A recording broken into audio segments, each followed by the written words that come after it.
That summer morning had begun like any other, the kind of quiet daybreak where the air feels soft and the world hasn't fully woken up yet. And I remember stepping outside expecting nothing more than a moment to myself by the pool. Just a cup of coffee, a gentle sunrise, and a few minutes of stillness before the noise of the day took over. But instead, I found Brian already there, Mike's oldest friend, sitting at the edge of the water as if he'd been waiting for something he couldn't quite name. And the instant I saw him, barefoot khaki shorts rolled slightly above his knees, white polo shirt clinging a little from the morning humidity, I felt something shift inside me in a way I didn't understand yet, though the air around us seemed to recognize it before I did. He turned at the sound of the sliding door and gave me that easy, familiar smile of his. The one that always felt warm without trying too hard, and when he explained that Mike had left early and told him to wait here, something about the simplicity of his presence felt strangely grounding, almost too natural for a moment that should have felt ordinary, and yet it didn't. I pulled my light blue robe tighter around myself as I crossed the patio, hyper-aware of the way the morning light fell across the pool. Across him, across me, and even though I tried to keep the atmosphere calm, something unspoken settled between us.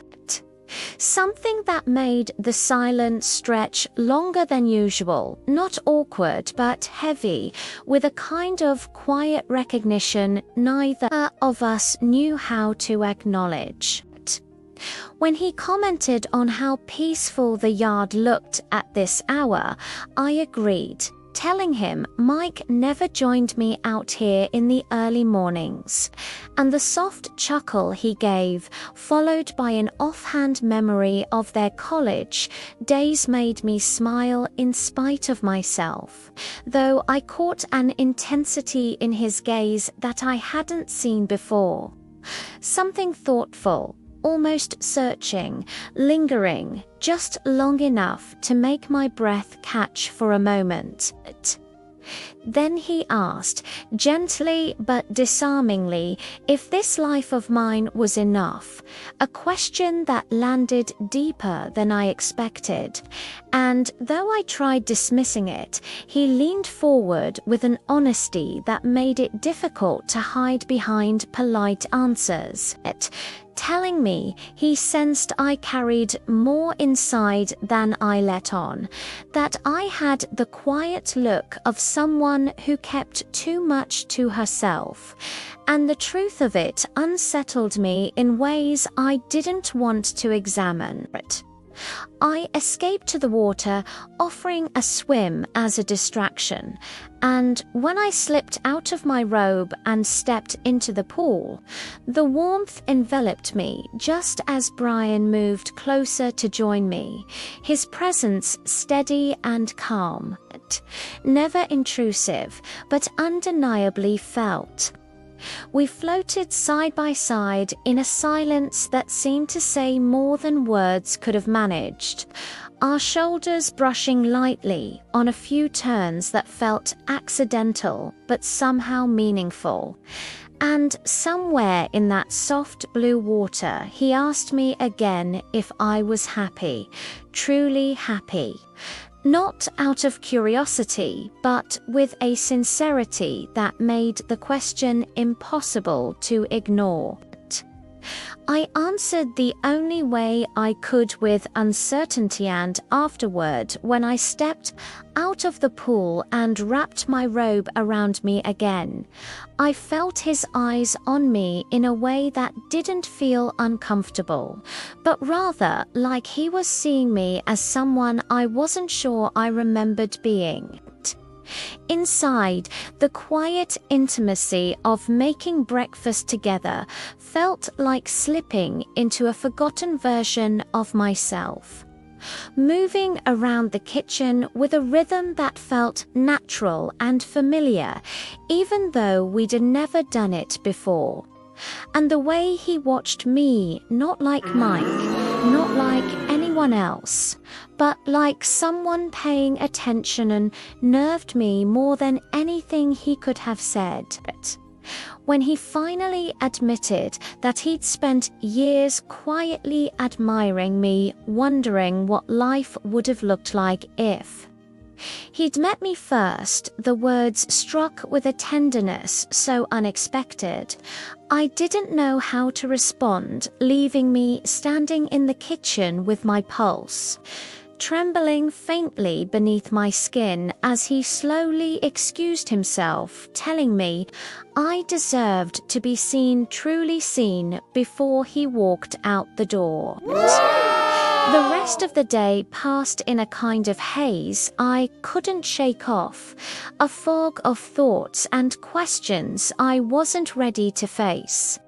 And even when Mike returned home later, acting as if everything was normal, as if the day had been like any other, I couldn't stop replaying Brian's words. Couldn't he stop wondering why they had touched something inside me that had been asleep for so long? I'd forgotten it was there. In the days that followed, life moved on in its usual orderly way: laundry, errands, the quiet rituals of a home that ran on habit.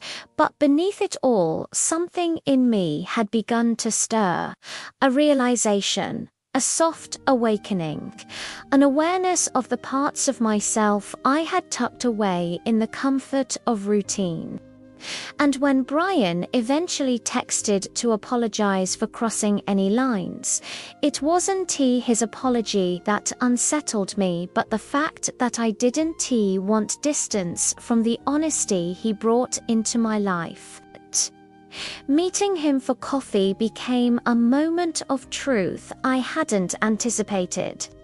A chance to speak thoughts I'd buried for years, and the way he listened with genuine attention, without interruptions or expectations, felt like stepping into sunlight after being in the shade for too long. Reminding me gently that I was allowed to feel alive, allowed to exist as more than the predictable, dependable version of myself I'd grown used to performing. Each quiet conversation with him, each honest moment, each unsettling question nudged open a door inside me that I didn't know I'd closed, and though I didn't know where any of it would lead, I knew something had changed. Not because of Brian, not because of anything he asked for or implied, but because he reminded me that I was still here. Beneath all the roles I played, still capable of feeling, still capable of being seen, and for the first time in a long time that realization felt like the beginning of something I wasn't ready to let go of.